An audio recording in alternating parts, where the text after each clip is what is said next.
Hello friends, welcome to my YouTube channel the pet vision. This is Sahil Malik, your host and your vet. तो guys, आज हम बात करेंगे dog mouth cancer के बारे में। तो गाइस, डॉग माउथ कैंसर क्या होता है? जैसा कि आपको नाम से पता ही चल रहा होगा, कैंसर होता है वो भी माउथ के अंदर और हमारे डॉग की बॉडी के अंदर। बेसिकली गाइस, ये जो माउथ कैंसर होता है तो जिसमें हम ओरल कैविटी जो लेके चलेंगे, यानी माउथ कैविटी लेके चलेंगे, तो गाइस इसके अंदर क्या होता है, आपको हम इसको ओरल ट्यूमर भी बोल सकते हैं, ओरली कैंसर भी बोला जा सकता है, या ओरल जो कुछ मांस वगैरह गांठ वगैरह डेवलप हो जाती है तो गाइस वो एक ट्यूमर का ही पार्ट होता है। स्पेशली गाइस ये जो ट्यूमर होता है अराउंड द गम्स आपको देखने को मिलेगा, यानी जो मसूड़े होते हैं वहां देखने को मिलेगा, या रूफ ऑफ द माउथ, यानी जो माउथ की जो रूफ होती है वहां पे आपको ये ट्यूमर आपको देखने को मिलेगा। और गाइस साथ में गाइस ये बात आपको ध्यान देनी है, बेसिकली ये जो बीमारी होती है ओल्डर डॉग्स के अंदर होती है, यानी काफी ज्यादा जो ओल्ड हो चुके हैं उनके अंदर होती है, लेकिन उनको आइडेंटिफाई हम इनिशियल स्टेज में कर सकते हैं। अगर आप एक वेटनरी डॉक्टर के पास डायग्नोसिस करवाने के लिए जा रहे हो, चेकअप करवाने के लिए जा रहे हो, तो आपके डॉक्टर बता देंगे कि आपका डॉग हेल्दी है या किसी डिजीज से सफर कर रहा है। तो गाइस मेनली अगर हम बात करें ट्यूमर की, तो हमें क्या देखना है, सिम्टम देखने हैं। बिकॉज वीडियो देखने का हमारा मेन मोटो ये है कि हम घर रहते ही डायग्नोस कर पाए हमारे डॉग को, कहीं उसे ट्यूमर तो नहीं। सबसे पहला सिम्टम गाइज, आप फिजिकल सिम्टम ही है बेसिकली, इसमें आपको स्वेलिंग देखने को मिलेगी माउथ के अंदर।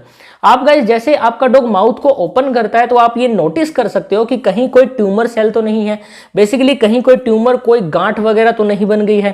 साथ में गाइज इसके अंदर आपको ये देखने को मिलेगा, आपका जो डॉग है एक्सेसिव ड्रूलिंग करेगा, यानी बहुत ही ज्यादा लार आएगी। साथ में बैड ब्रीदिंग देखने को मिलेगी और मुंह खोल के सांस लेगा। वो बैड ब्रीदिंग के साथ साथ मुंह खोल के सांस लेगा, स्मेल वहां से आएगी ब्रीदिंग से, डिफिकल्टी इन चीविंग होगा, यानी उसको चबाने में प्रॉब्लम आएगी, ड्रिंकिंग करने में प्रॉब्लम आएगी, ओरली पेन होगा, यानी ओरल कैविटी के अंदर आपको पेन देखने को मिलेगा, वो खाना नहीं खा पाएगा, जैसा कि अभी मैंने आपको बताया। और इसके अंदर गाइज आपको ये भी देखने को मिल सकता है कि माउथ के अंदर से कई बार ब्लड भी देखने को मिलता है, आपके डॉग का वेट लॉस हो जाएगा। साथ में गाइज ये देखने को मिलेगा, जो बैड ब्रीदिंग है ना, बैड ब्रीदिंग को ही हेलिटोसिस बोला जाता है, तो इसमें आपको हेलिटोसिस देखने को मिलती है। साथ में ही गाइज इसमें देखने को मिलेगा आपको कुछ एक्सटर्नल मास क्रिएट हो जाता है माउथ के अंदर। बेसिकली जैसे स्क्रीन पे भी आपको नजर आ रहा होगा कि ये एक गांठ टाइप है, वैसे ही माउथ के अंदर एक गांठ टाइप बन जाती है।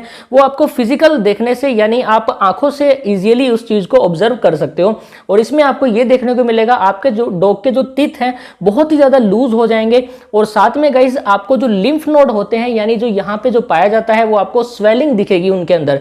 बेसिकली सबसे ज्यादा ये भी देखा गया है। साथ में गाइस आपको स्वेलिंग की अगर मैंने बात की है तो ये भी देखने को मिलेगा कि माउथ के एरिया में या फेशियल रीजन में आपको किसी ना किसी तरह की स्वेलिंग देखने को मिलेगी अपने डॉग में। अब गाइस मैं आपसे ये बात करूंगा कि इसके कारण क्या है, बिकॉज माइंड में क्वेश्चन आता है कि यार मेरा डॉग तो हेल्दी था, पता नहीं क्या हुआ मेरे डॉग को, कैसे कैंसर हो गया। देखिए गाइस, इसका ना कोई भी फिक्स कारण नहीं है कैंसर का। ये कैंसर किसी भी तरह से हो सकता है, बहुत सारे एक्सटर्नल फीचर्स होते हैं उनसे हो सकता है। अगर वो बताने लग गए तो वीडियो बहुत ही ज्यादा लंबी हो जाएगी, तो आपको ये ध्यान देना है, इसका कोई भी पर्टिकुलर फिक्स एक कॉज नहीं है।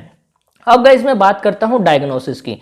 अब गाइस जैसे मान लो आपके डॉग को ये कैंसर है, माउथ कैंसर है, आप अपने वेटनरी डॉक्टर के पास लेके जाते हो, तो आपके वेटनरी डॉक्टर क्या करेंगे, सबसे पहले तो एग्जामिन करेंगे। बेसिकली फिजिकल एग्जामिनेशन होगा आपके डॉग के माउथ का, साथ में वो सीबीसी या जिसे ब्लड टेस्ट बोला जाता है वो भी करवाएंगे कि ब्लड के अंदर कोई इंफेक्शन वगैरह नहीं है या ऐसा कोई फॉरेन एलिमेंट्स तो नहीं पाया जा रहा, तो वो सीबीसी से पता चल जाएगा। साथ में इसमें एक्सरेज भी देखने को मिलेगा, यूरिनोलाइसिस भी देखने को मिलेगा, बेसिकली जिसमें यूरिनेशन को एनालाइज किया जाता है वो रिपोर्ट होती है।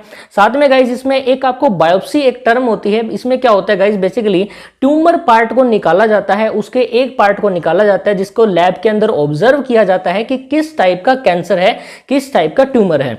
तो ये होता है डायग्नोसिस के अंदर।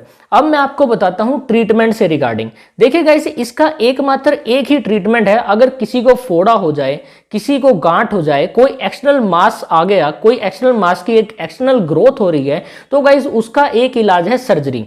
आपके वेटनरी सर्जन क्या करेंगे, सर्जरी करेंगे, सर्जरी से उस मास को रिमूव कर देंगे इजीली तरीके से, आपका डॉग हेल्दी भी हो जाएगा। देखिए गाइस, ये जो ऑपरेशंस वगैरह होते हैं, जो ट्यूमर वगैरह के होते हैं, ये 100% सक्सेसफुल ही होते हैं, बिकॉज इनके अंदर क्या होता है, एक्सटर्नल मास होता है जिनको हम सर्जरी करके उसको बाहर निकाल सकते हैं। साथ में गाइस कुछ एंटीबायोटिक्स, कुछ पेन किलर, वो तो बेसिकली एक यानी प्रिवेंशन केयर के अंदर आता ही आता है, ठीक है, साथ में ये दिया जाता है। अगर गाइस सर्जरी नहीं हो रही, अगर मान लो सर्जरी हो भी गई, सॉरी ठीक है, अगर सर्जरी आपने करवा ली और अगर आपके डॉक्टर को ऐसा लग रहा है कि और भी ऐसे सेल्स हैं, और भी ऐसे टिश्यू है जो कैंसरस सेल हैं, तो उनको रेडिएशन थेरेपी से भी डिस्ट्रॉय किया जा सकता है, इम्यूनोथेरेपी भी हम दे सकते हैं और कीमोथेरेपी भी हम दे सकते हैं। बेसिकली मेडिसिन वगैरह एक ओवरऑल उसके अंदर आ जाता है कोर्स, वो आपके वेटनरी डॉक्टर ही परफॉर्म करेंगे। अब गाइस आपको ये ध्यान रखना है कि अगर आपके डॉग को माउथ कैंसर है तो आपको अपने डॉग की केयर कैसे करनी है। देखिए गाइस, सबसे पहला पॉइंट है आपको अपने डॉग को सॉफ्ट फूड देना है खाने में, बिल्कुल भी हार्ड फूड मत देना, बिकॉज अगर वो हार्ड चीज खाएगा तो उसको पेन होगा और ब्लीडिंग भी होने के चांसेस बढ़ जाते हैं।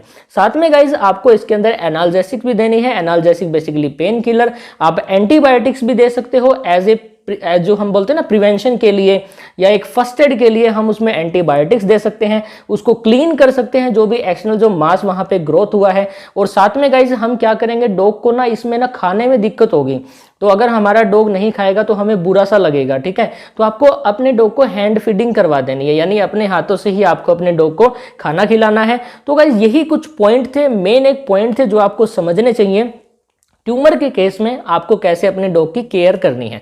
अगर गाइज अब एक मेन पार्ट, एक स्टार पॉइंट मैं आपको बता रहा हूं, अब आपने सर्जरी करवा ली, अब गाइस सर्जरी करवाई, आपका डॉग हेल्दी हो गया, आप अपने डॉग को घर पे ले गए, लेकिन एक बात ध्यान देना है, आपको अपने डॉग को अपने वेटनरी डॉक्टर की जो एक बोलते हैं हम कंसल्टेशन से ही मेडिसिन वगैरह यूज करनी है। यानी ओवरऑल जो प्रोसेस है आपके डॉग का, उनकी ऑब्जर्वेशन में ही रहना चाहिए। आपको गाइस 6 से 12 मंथ बाद दोबारा से अपने डॉग को डायग्नोस करवाना है, चेक करवाना है अपने वेटनरी डॉक्टर से कि कहीं कोई ट्यूमर सेल तो नहीं रह गया है, कोई ट्यूमर दोबारा से जनरेट तो नहीं हो रहा। तो गाइस ये कुछ बेसिक एक पॉइंट थे जो मैंने आपको एडिशनली बताए हैं। तो गाइस मैं आशा करूंगा आज का जो टॉपिक है हमने हमारी तरफ से पूरी कोशिश की है आपको समझाने की, मैं आशा यही करूंगा आपको समझ भी आ गया होगा। तो guys thank you so much for watching this and please do like, subscribe, comment and share. Thank you so much.